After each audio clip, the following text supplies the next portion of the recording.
आरक्षण बिल को जनगणना और परिसीमन से जोड़ने का कोई कारण नहीं है। मोदी जी ने खामखा 16 साल के लिए 2039 के लिए इस बिल को टाल दिया है। उसी तरीके से ये भी एक चुनावी शगुफा कह लें या जुमला कह लें या पाखंड कह लें, वही है। महिला आरक्षण बिल को जनगणना और परिसीमन से जोड़ने का कोई कारण नहीं है। मोदी जी ने खामखा 16 साल के लिए 2039 के लिए इस बिल को टाल दिया है।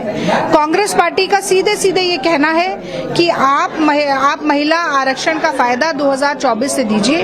जब कांग्रेस ने बिना शर्तों के समर्थन दिया है तो आप 2 शर्त क्यों लगा रहे हैं? अगर इस बिल को 16 साल के लिए टाला जाना था तो विशेष सत्र बुलाने की क्या जरूरत थी?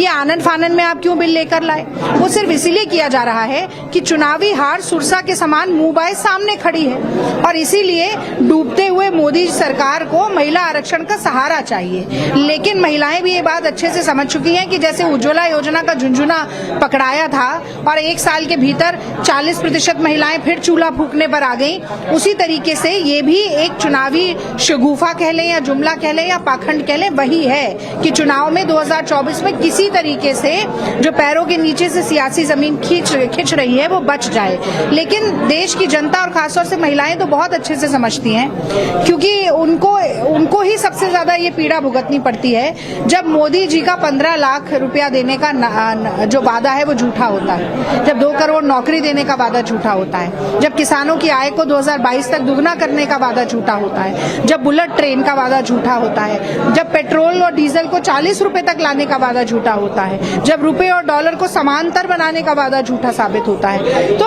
देश की महिलाओं को बरगलाने की बजाय मैं ये निवेदन करती हूँ कांग्रेस पार्टी की तरफ से कि ये शर्तों के आधार पर महिला आरक्षण बिल को ना आप लागू करने की कोशिश करें, त्वरित इसका क्रियान्वयन किया जाना चाहिए।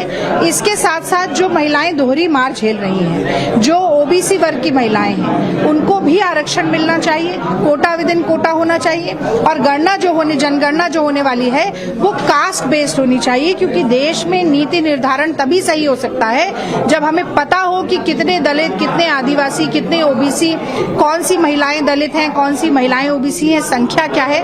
ये सारी बातें अगर पारदर्शिता के साथ जनता के बीच में आएंगी तभी मुझे लगता है नीति निर्धारण सही होगा।